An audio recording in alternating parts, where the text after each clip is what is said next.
Hello, readers.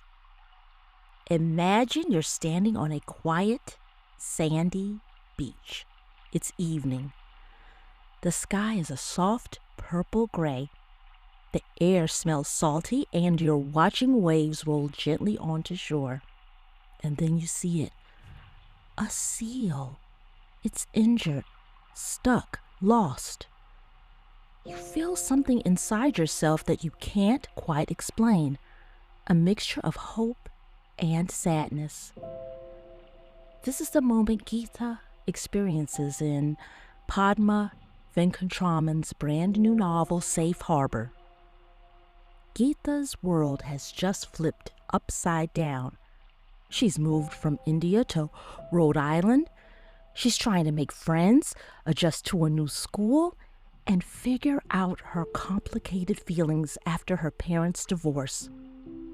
And then she finds this injured seal on the beach, and suddenly, everything changes. I'm Anisha Jeffries, and this is Reading in the Middle, the podcast where we meet characters who feel real enough to be our friends, and authors and illustrators who help us see our own lives in brand new ways.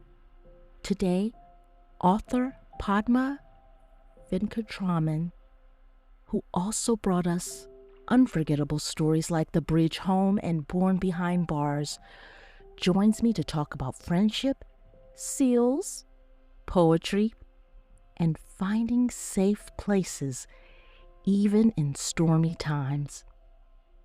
So, settle into that imaginary beach, wiggle your toes in the sand, take a deep breath. You're exactly where you need to be. Welcome to Reading in the Middle.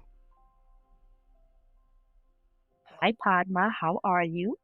I'm so honored and so excited to be with you today. Welcome to Reading in the Middle. Okay, Padma, first things first. Tell us about Safe Harbor. Who is Geetha and what's going on in her world?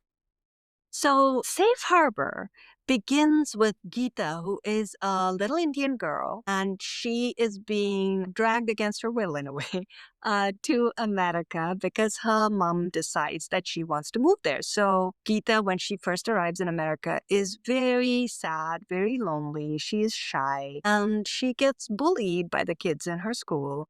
And then the only refuge for her, as with me actually, when I was a little girl, the refuge that she has is music. And there's another refuge that she has, and that is books that she loves. Just like I used to take refuge in books that I loved. And she also loves nature, just like I did when I was a kid. So one day she runs off and she is on the beach to practice her flute playing. And then she comes across a seal that is actually stranded, and she realizes that it has plastic wrapped around its neck. And when she goes closer to it, there's this kid who is the son of Mexican immigrants.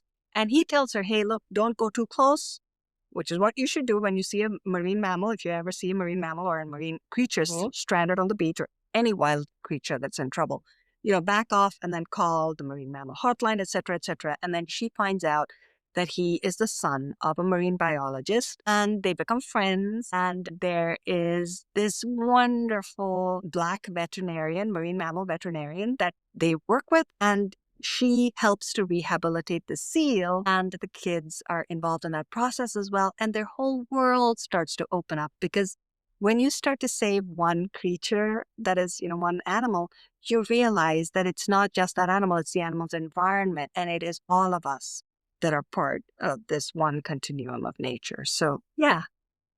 Yes, absolutely. We're all a part of it, right? We're all connected. And Safe Harbor, the story has so much music, poetry, and friendship with Miguel and the beach cleanup that has the adorable harp seal. Was there a real life moment or a memory that sparked this story? Yes. So I was actually walking along the beach in Rhode Island near my home, and I saw a seal, and I was actually quite surprised that it was there. I mean, I was a little worried that maybe it was, washed up as stranded or whatever. And the seal that I saw, by the way, just went straight back into the water. There was no problem. But by the time it went back into the water, I had in my head, like a real writer, seen this seal that had a problem, because without a problem, you don't usually have a story. And I have worked as an oceanographer had worked as an oceanographer for a long time. So I worked on pollution. And so no big surprise there. I saw a seal that with plastic wrapped around its neck, and I saw these two kids in my head that were helping it. And that became the seed of Safe Harbor. Wonderful. Oh, that's great. So, like, one thing I love about Geetha is that she's feeling all things anger, sadness, and homesickness. But she doesn't shut down. She plays the flute, she writes poetry, just like you had mentioned when you were young. Was it important for you to show kids expressing creativity? Was that important to you in your story? And you play an instrument, correct? I And write poetry. do. I do, Anisha, but my instrument playing is something I love to listen to music, but nobody should love to listen to me or even like listening to me. I'm horrible. But the great thing with books is that you can kind of imagine a character and kind of live a little bit through them. And Geeta plays the flute the way I wish I could be a musician. But I do think creativity is such an important thing for our kids and for everyone, really. And I do think right now, with all the censorship that's going on, the creativity is under attack. Because, I will share with you something that really made me kind of very upset and angry is the fact that Safe Harbor has already been, there were two schools, let's just say, that wanted me to go and speak about Safe Harbor. And both schools took back their invitation. This was only verbal, so there was nothing actually written or whatever, right? So it's all hearsay. I don't think it would stand up in a court of law. But the problem is that both of them said preemptively they did not want me to speak because basically it has two kids that are immigrants that are shown as heroes, and they're scared to feature immigrant heroes in their classrooms.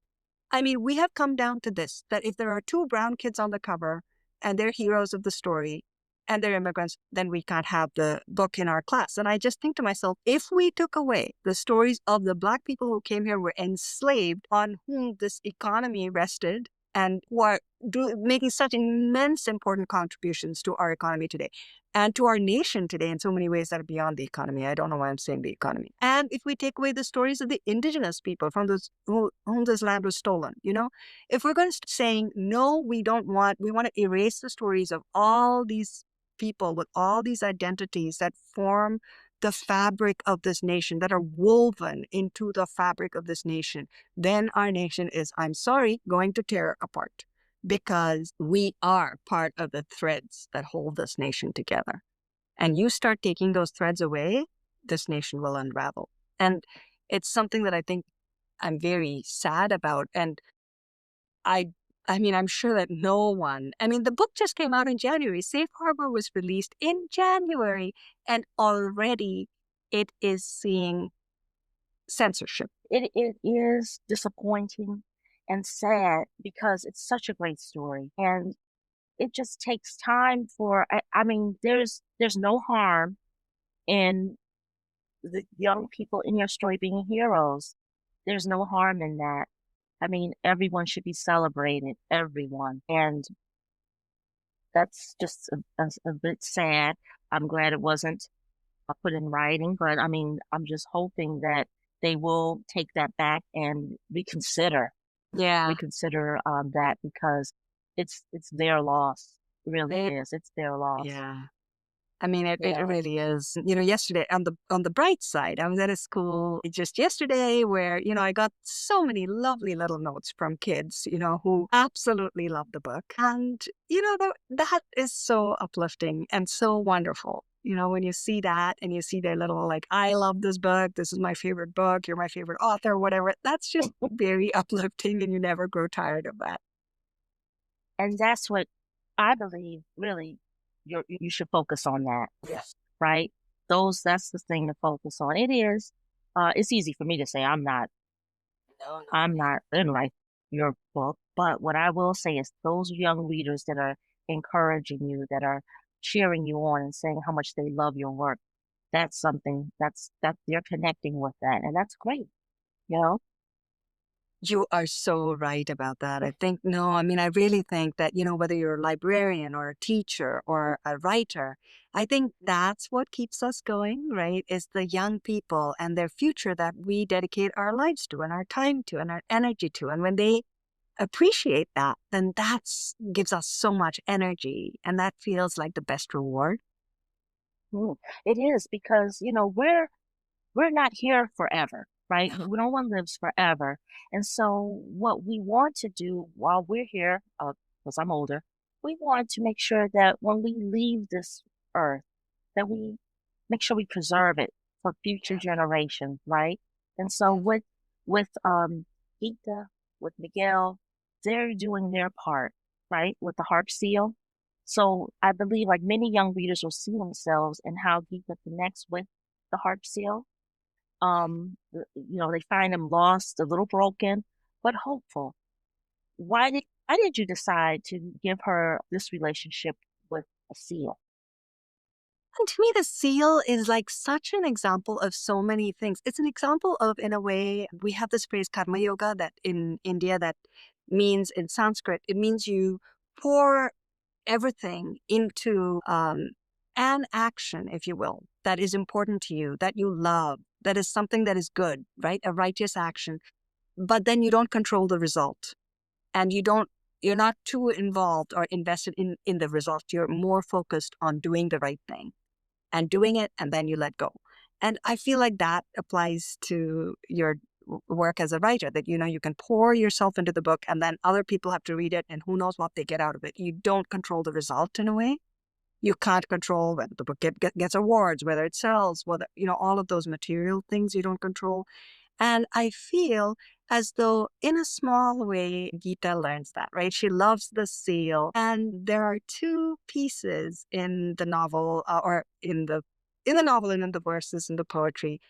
Geetha at one point says, when she's restoring a sand dune, right, trying to protect the environment now, she says she thinks about how she is building hope with her hands.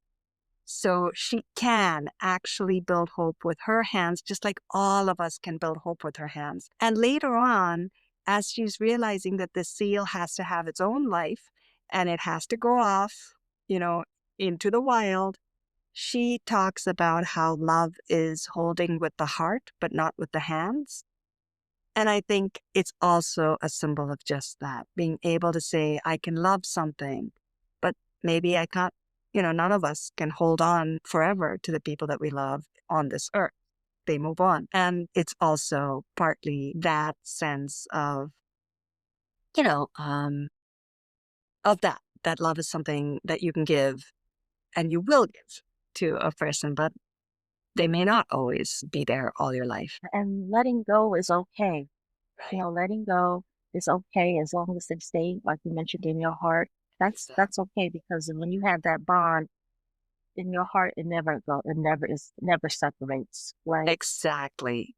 Like, Exactly. and Geetha and Miguel, oh my goodness, they make such a great team. They bond over being different, but also wanting to make a difference, right? Right. What was it like writing about their friendship? I loved that. I mean, I think it is the kind of friendship I wish I'd had when I was a kid.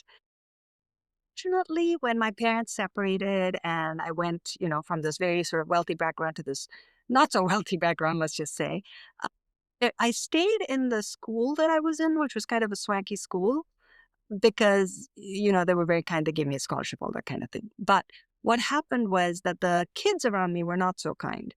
And they bullied me a lot, in part because in the society I was growing up in India, it was very unusual to have parents who were both living but separated. So that was kind of unusual for them to see. And, kids can be wonderful. Kids can also be really mean to each other. And they were. And I think I was very lonely. So Geeta's loneliness is something I could really relate to. And I wish I had had a friend like Miguel when I was little.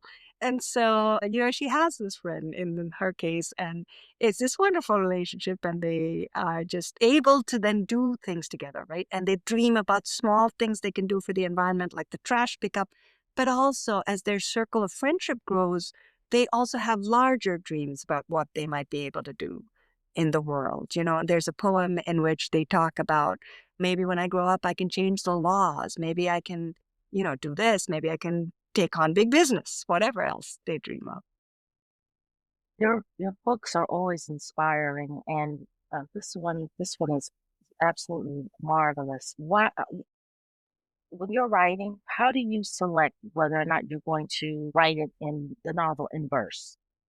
That's such a fabulous question. And I want to make sure that I give a shout out to this website, www.diverseverse or diverseverse.com, because it has so many resources for anyone who is interested in showcasing and uplifting BIPOC voices in poetry and verse novels, and just making sure that there's greater representation in poetry when we speak about it or read poetry and verse novels. So I want to make sure that I don't forget that. But when it comes to me and deciding whether I write a story in prose or whether I tell the story through poetry, one of the things that I find, at least until now, is that it comes to me in a particular way. And sometimes the medium of poetry is intrinsically tied with the kind of story it is. So in Safe Harbor, music is such an important theme. And when we write poetry, of course, we're really inviting the language to be musical.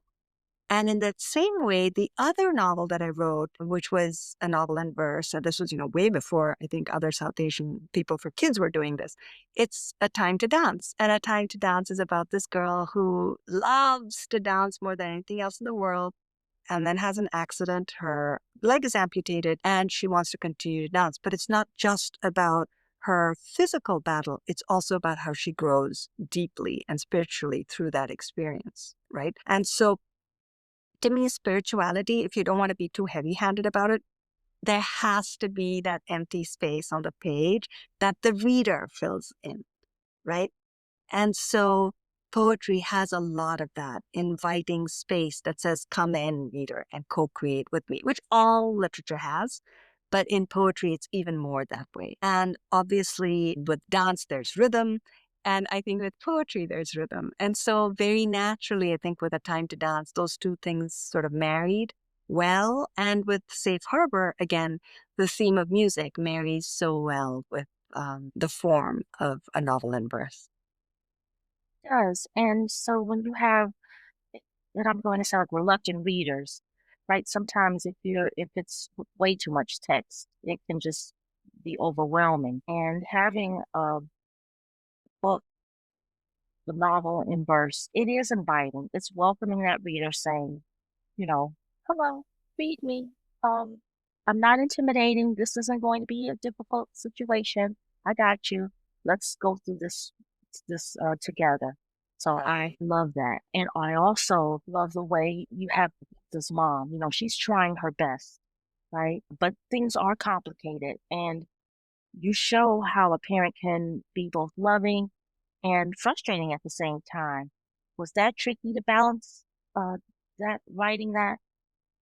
Just a little bit, but I think in some ways all of us have dealt with that as with a parent, and some of us might be on the other side of it now. But I think with Geetha's mom, one of the things that was very, very important to me was that I lived with depression, and it has not stopped me from getting a doctorate in oceanography. It has not stopped me, I think, by the way. Don't ask my daughter because she might give you a different answer, but she's 17 right now, you know? And I think I've been a pretty good mom. And I think that sometimes, and actually not sometimes, unfortunately, I think very often in children's literature and literature for young people, the parental figure or the caregiver, if the caregiver or parental figure has a mental health issue or has depression, especially, they are portrayed as someone who just checks out, who absolves themselves of all responsibilities, who doesn't help the child at all, is not independent, is just sort of, not a very supportive figure. That's to say the least. Often they're portrayed as a problem or the cause of a problem. And I think that's something that we need to change because we're doing a much better job of showing young people with, any range of, mental illness or depression, whatever, who then are able to do well. But if we're constantly showing them adults who are not great or not able to live full lives or are not excellent family members because they have depression or whatever else, then I don't think that that's a good thing. So I really wanted to make sure that we said, yes, you know what, let's be upfront about it, which Geetha's mother realizes she has to be, right? In the beginning, she's a bit reserved about this because she doesn't want to overload her child with things. She's very caring. She wants to protect her child like most mothers do and keep her safe. And then she realizes that keeping a child safe may not mean that you don't talk about something entirely, right? That becomes part of the issue that Geetha is not so happy about. She worries a little bit about her mom. And then her mom tells her, look, my job is to worry about you. You just take care of yourself. Yes, thank you, because it really hits home, because I know a lot of the readers, especially the young readers that sent you letters or told you how much they love the book, it resonates with them, and especially with Geeta's mom. Right? And one of the most moving parts of the book is when Geetha has to let the seal go, and I'm, I'm not crying, you're crying, right? What do you want young readers to understand about letting go of something or someone you love? I know we mentioned that early on in our conversation, but what do you really want them to take away with that? Because it is hard, especially just if it's losing a pet, or, just having to relocate them or giving them away or letting go. Let them know, understand about that. I think I'm going to read a little bit. I've never read this part aloud on any other podcast, but I feel like that calls for just a few, just a little poem. Yes. And it's called Hello, Not Goodbye. And I'm not going to read the first verse in that poem and give everything else away too much. But what I do want to say is this, right? Or actually, I might. Let me read the whole thing. The poem is called Hello, Not Goodbye, and it's close to the end. And this is what Geetha says. My seal who crept to the edge of death and back, my seal who will soon be swimming far away toward a new life in a limitless ocean, is, like me, learning and relearning what to hold on to and what to let go. I will never see my seal again, but my music, my poetry, my love for him will always be with me. And so I want, readers to think about that every time you say goodbye, there's also a bit of hello, right? So every time we let go, there's also, remember, there's stuff that we are never going to be asked to let go, because that is with us and will remain with us. No one can take that away from us, right? Even as we say goodbye. You're right, because memories, that's a part of it too. Having those memories, fond memories, where you can recall them and talk about them. That's a gift too, to have those memories. So you're absolutely right. I love that. Thank you for reading that passage. Thank you so much. Of course. And I feel like, the book is about safe harbors in a way. It's the safe harbors that we create for ourselves. And if we have to let go of something, there's still that safe harbor of memories. There's still that safe harbor of love that does not go away, even if that person goes away, and all of that. And the safe harbor, very literally, of the library, which, Yes. yeah. Okay. Guess what? It's time for our lightning round. Okay. Now you have to answer these questions as fast as you can. Not that fast, but as fast as you can. You ready? You ready? Okay. Favorite snack while writing? Oh gosh, I don't know. I don't have a snack, but I have tea. I have tea a lot. That's fine. Oh, that's great. Okay. Great. A book you loved as a kid? I had a love-hate relationship with The Secret Garden, and that's the first thing that comes to mind, because there's some things that are lovely about it, and there's awful racism that I hated in that book, and there's all sorts of things about people with disabilities that I also hated in that book. But that book was influential because I thought to myself, one day when I grow up, I am going to be a writer, and I'm going to write books that are as magical and lovely as the lovely things in Secret Garden, and does not have the racist nonsense that Secret Garden has. and works against it actively. And you're doing that. If you had a pet seal, what would you name it? Oh my gosh, Santo, definitely. Most fun thing about being a writer? Is getting notes from kids. I love that. I think actually that is just the most fun thing, but the most profound thing about being a writer is when a kid is in an unsafe situation and they able to feel empowered by something that you wrote and take themselves to a safe situation. When a kid is able to change their lives for the better, that is the most profound thing in the world. Thank you. Okay, that's it for our lightning round. Excellent job. Excellent job. Excellent job. You did it. You did it. Thank you. Padma, thank you so much for being here. Safe Harbor is a book that will stick with readers because Geetha reminds us that even when things are stormy, there's always a calm spot to land. So before we go, can you tell us what's next for you? Any upcoming stories, adventures, or secrets you can share? Absolutely. I'm so excited. My first picture book is going to be out next year. I'm so excited. It's called Faraway Family. And I love it. It's about the power of the imagination and how sometimes we have to make friends with people who are family. We hear a lot about found families, but this is the other way around. And I love it. And I also have another picture book that is coming up, and it is called Strong as a Lotus. So exciting. Thank you. Listeners, you hear that? 2 picture books. You may want to write those down coming soon. And a prequel to The Bridge Home. Oh, a sequel to The Bridge Home. I'm sorry I interrupted you. Oh my gosh, a sequel to The Bridge Home. Yay. Yeah. Yay. Oh, that's awesome. Woo. Yeah. Okay. I'm excited. I'm excited. To our listeners, please be sure to pick up a copy. Check out Safe Harbor wherever you get your books. It's heartfelt, it's poetic, and courageous. And so is its author. Padma, thank you so much. Thank you so much. It was just a joy to see you and to be on this show with you. Before we go, let's head back to that beach scene we imagined earlier. The seal is healthy now, ready to swim back into the open water, and Geetha stands on the shore feeling proud, brave, a little sad, and mostly grateful because she's learned something important. Life can bring storms and calm seas, sadness and joy all at once.